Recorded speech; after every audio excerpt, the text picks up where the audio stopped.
Good morning, Theo here, and if you haven't subscribed to the channel, go ahead and make sure you do that right now. But today, we are going to be doing a review Final Fantasy VII Remake demo. Not the game itself, because it's not out yet. It won't be out for at least another month at this point. However, they did drop a demo today. Or, not today, but, you know, the other day. I'm recording this after the fact, of course.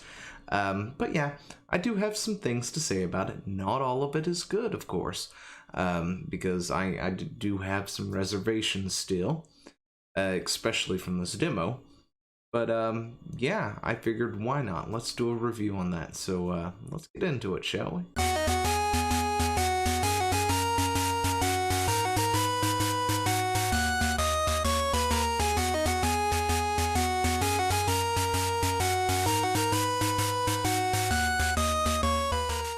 Now, because I have no actual way of recording my PlayStation or doing any real reaction or anything like that, because what I really wanted to do was to record and play and get my reaction with the cam and everything, you know, my initial reactions. However, because I'm poor and don't have that kind of a setup set up or the ability to do so, we're just going to have to deal with my review instead. But since I can't actually do that, we are going to be using somebody else's footage here, and that will be linked down in the the description down below. But let's go down here real quick and just take a quick look here. We're looking at MKIceAndFire on YouTube. That is the footage that we will be gandering at. We're not going to sit here and watch the entire thing. It is a 52-minute video, so if you want to go and take a look at that, you know, and watch the actual gameplay, feel free to go ahead and do that. We're just going to be using it as some reference points so I can show exactly somewhat of what I'm talking about as it comes up and everything. So with this review, real quick, let's go ahead and just take a look at this right here. This is a demo, of course, so, you know, things will vary between the final product and, you know, the demo itself. But when we boot up the demo, the first thing we are greeted to is this, selecting a difficulty, and it's got a classic and easy and a normal difficulty, which, you know, I guess is somewhat standard. Classic sort of puts a weight on certain things while you're selecting information, selecting stuff, and the battles are apparently, if I remember the tooltip correctly, says it's sort of more on easy mode at that point in time, while normal is, well, standard difficulty. Select this if you want to fully experience battles as well as the story. So, I did play this on normal, so some of the criticism I may level might actually be slightly different if, say, you played in classic mode, which of course is something I just thought of because of one of the things that kind of rubbed me the wrong way might actually be different in classic. I just, you know, if I could play, if that's the case, I wouldn't mind playing that classic mode on a normal difficulty, but whatever, we'll get into it when we actually get to that point.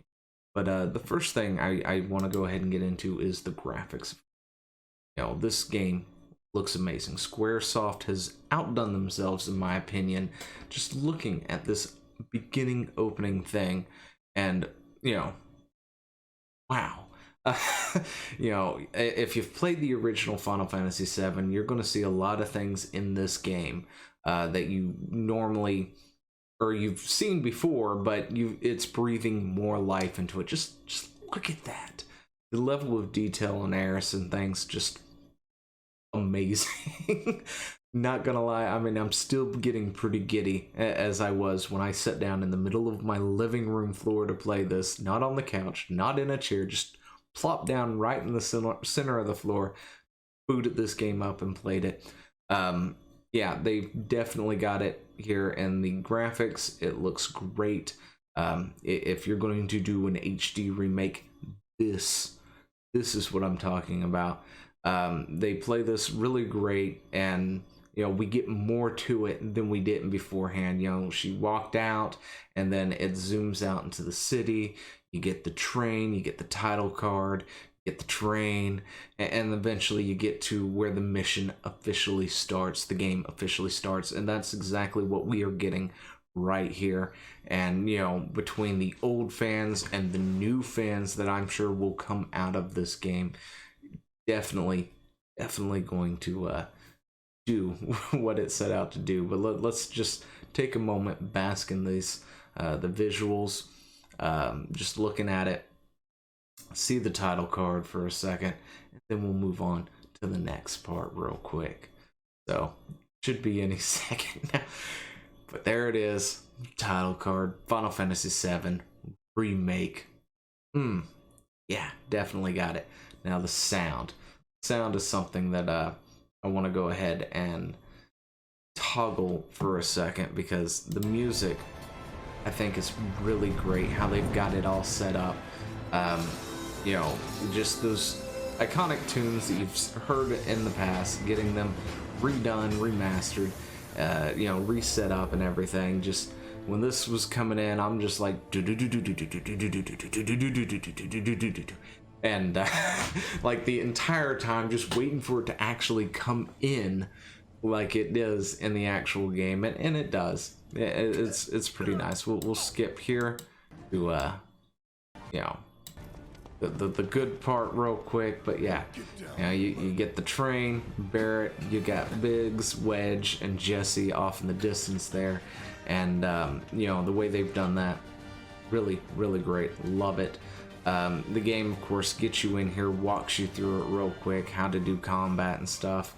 So, you know, the tutorial's not that great, or not that great, I'm sorry, the tutorial is great. It brings you in as things come up. It brings you a nice thing off to the side, and will say, hey, this is how you handle this. So basics of combat: holding square for multiple enemies, pressing square once for one enemy. Now, battle.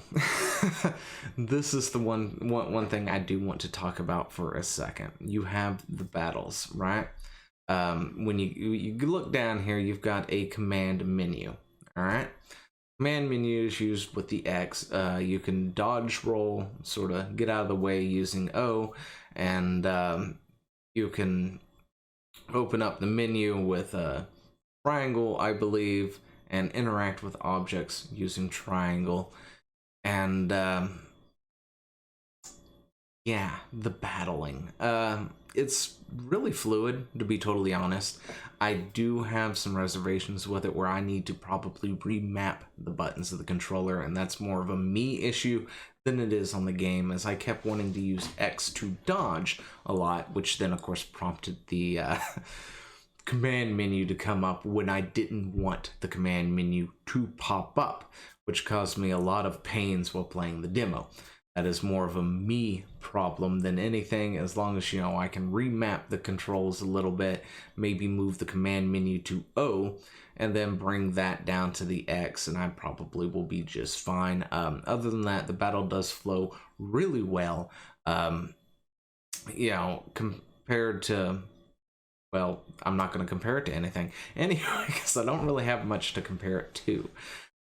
But yeah, they've set it up, you know, to where you can swap between your team members pretty fluidly. You just hit the button, you immediately swap to the next team member, and you can issue commands to all team members regardless of who you are by just hitting one button or hitting the command menu. And, you know, you can then hit like R2 or something, I believe, and it will swap between people. So you can make Barrett use lightning or cure, or, you know, you can make Cloud use fire, even though you're not currently in control of that particular character, and they'll go ahead and use that. And of course, they also have abilities as well. I noticed that one of Cloud's original limit breaks, Braver, is no longer a limit break. According to this demo, the limit break is cross slash.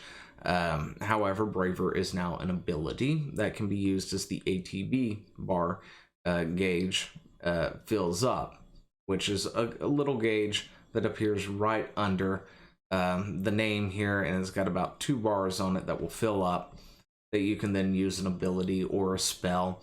And then when the limit break does come up, it will have a separate command in the command button menu for you to do it, as well as there are quick slots, I guess, a quick menu with a L1 where you can press and hold that real quick, and it will bring up a menu where you can issue commands via pressing or holding that and then pressing corresponding button, where Braver may be set to triangle, thrust may be set to O, and potion may be set to X or something like that. So you don't have to actually open the command menu mid-fight, slow everything down real quick. You can issue it on the fly that way, which gives you a lot of different options on how you want to play in the battle itself, which is definitely really nice. Another key thing I really do enjoy about this is how they have sort of fleshed out the characters. All right, you get in here and you know, the characters of, say, Wedge, Biggs, and Jesse, they were there, right? And things happened, and you know what? Well, let's go into spoiler territory. How's that? So if you've never played Final Fantasy VII and you don't want to be spoiled about what I'm about to say, I'm going to just hold up a finger, right? And when I put this finger down, we're done talking about spoilers for a second. Because then the next part I want to talk about kind of crosses over into some spoilers that maybe you've never seen before, or played because you've never actually played the original. So we're going to do spoilers in 3, 2, 1, go. Alright, so they've done this in a way that the characters seem a lot more, what is the word I'm looking for? You feel more for them, I guess, is the best way. I'm not thinking very well tonight. Anyway, they're more relatable, they're more enjoyable, you really get to like these characters. Even though this is one mission, it's the bombing run. That's all this demo is the bombing run. I feel more for Biggs, Wedge, and Jesse than I have ever felt before playing Final Fantasy VII in my entire life. Like, when they inevitably die, because they will die, I'm gonna feel it just along with Barrett, I think, for the first time ever. Beforehand, they died, and it was, well, okay, as long as it wasn't my main people like Tifa or Barrett or Cloud or Aerith or anyone like that, sure, whatever, they're gone. Never really needed them anyway, other than to apparently open a couple of doors and press a button. Other than that, they were practically useless for me in this game. But they breathe more life into them in this one mission than I have ever felt from those characters ever before. And, you know, just little things like this, talking about this and that, little comments here and there, and Jesse. Anyway, but yeah. Spoilers gone. So now we're back. The characters are more relatable than they were beforehand. To not go into any spoiler territory, beforehand they existed. You know, you didn't really care what happened to them, right? In this, they feel more lived, more you know, more words that again escape me. Anyway, you get attached to them, I guess is the best way to put it. They've been fleshed out. There we go. They've been fleshed out way more than they have ever been in its original. And this is just from one mission, which is the very beginning of Final Fantasy VII, and it's the bombing run, right? So they've got a lot more detail in them with that. Now, next part, this, you know, the game itself, right? They've done a lot of work and they've expanded the area. So you see places like this here.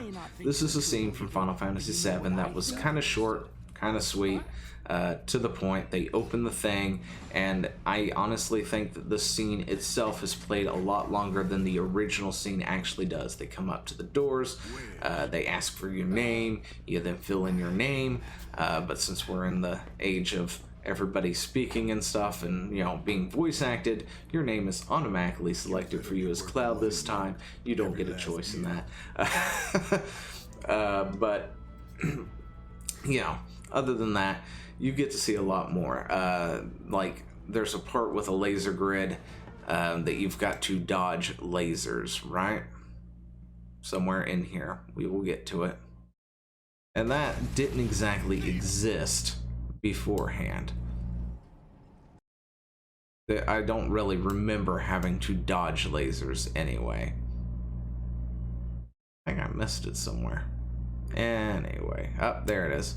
So you've got this area with a laser grid, which, you know, fleshes out the reactor itself. You know, this entire mission was pretty much go in, went through a few doors, hit a button, climb down some ladders, and boom, that was it. You place bomb, you fight boss, you then book it out of there. And they fleshed out this area a lot more. I really like that.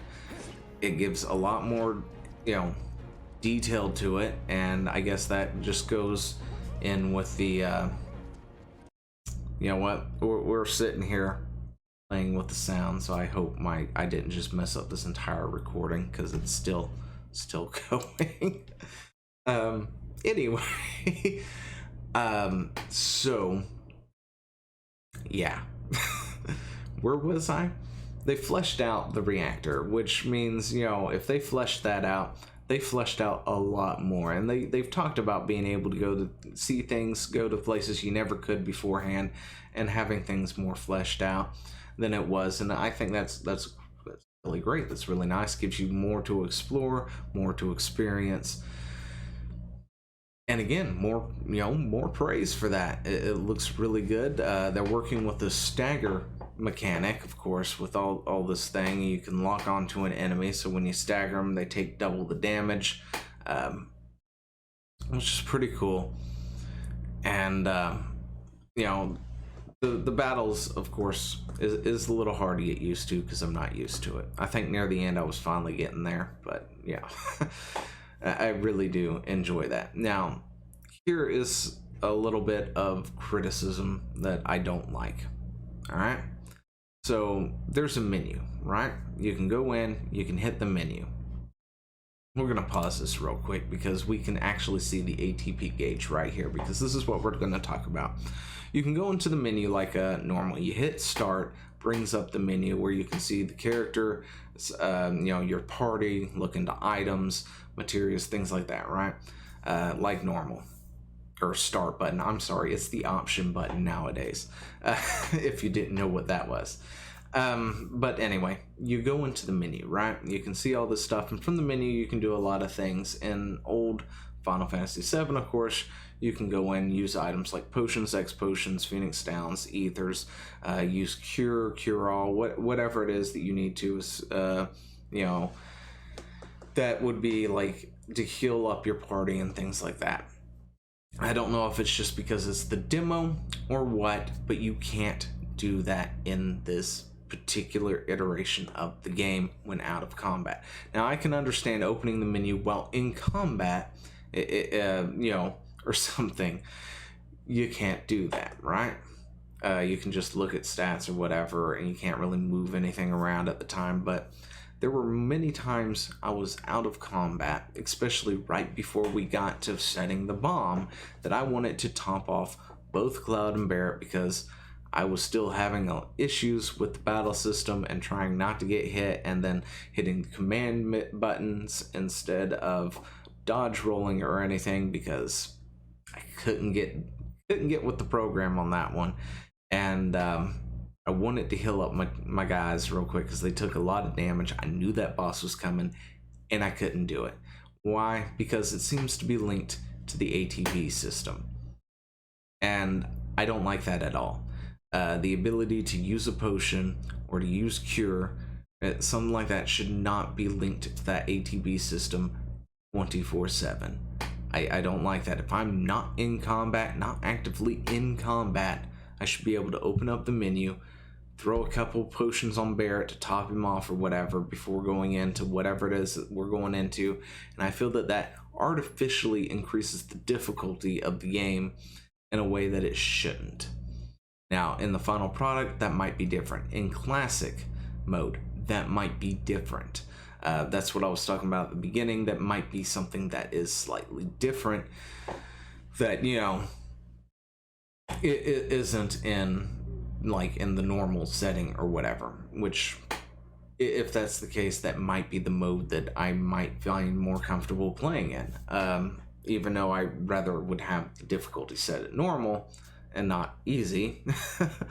But, you know, just having that little bit of more freedom to be able to use my recovery items when I want to, when I need to, without actively having to have one of these gauges filled up, which completely limit what I can do.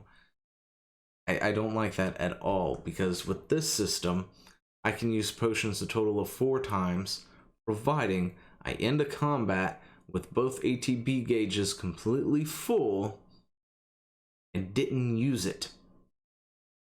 Then I can use a potion or you know, an X potion or a mega potion or an ether or cure or, you know, cure 2 or whatever it is outside of combat a limited number of times before I have to physically re-enter combat to fill up that gauge, take more damage in the process, and possibly die.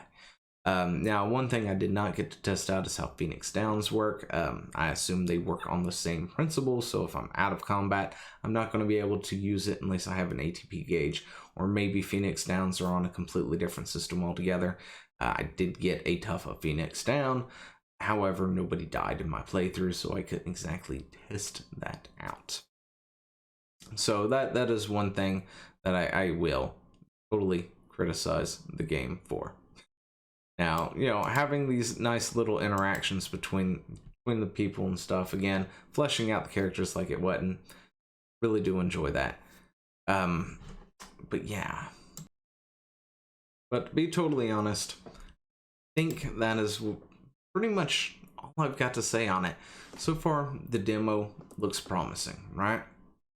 The game itself looks promising via the demo, of course. I do have an issue with item usage and the menu. It almost feels like the menu itself is kind of not necessary if I can't actually go in and use some of my recovery items, or at least, well, I mean, it's necessary because it does give you information on it. If you didn't know what a potion did, you can go in there and it will give you a tooltip and show you or tell you what exactly, you know, that potion does and stuff like that. But other than that, I think it's pretty solid so far. The visuals are great. The combat takes a little bit to get used to, but, you know, it is a completely new system, so I wasn't expecting it to be able to just pick it up and be good to go or anything else like that. They have taken in a lot of care into this and given some new things, especially with, say, right there. We'll look at that real quick. But this is the command menu, right? You've got a command menu here that you can press button and it will change and do some things. You can choose to use abilities, use your shortcuts and stuff like that. And everybody seems to have some abilities that I really never thought I'd need, like a still skin there. It reduces damage that you take, right? And focus shot does a heck ton of damage. And then you've got other things like overcharge, and you can go change Cloud's mode into operator mode, which makes him more nimble, faster, does less damage, or you can go into a different mode that allows him to move a lot slower, but he'll like automatically counter physical attacks, not ranged attacks, and you know, do a lot more damage when he actually strikes, of course. But yeah, other than that, the demo seems overall really great. Really enjoyed it, and I can't wait for the game to actually release. Anyway, let me know what you think about this all in the comments below, and I'll talk to you later. See ya. Hey, thanks for watching. Don't forget to leave a comment, smash that like button, and always subscribe for more. And of course, there are other videos floating around somewhere on the screen, so click one of those and see if you can find something that suits your fancy. Till then, I'll see you later. Bye.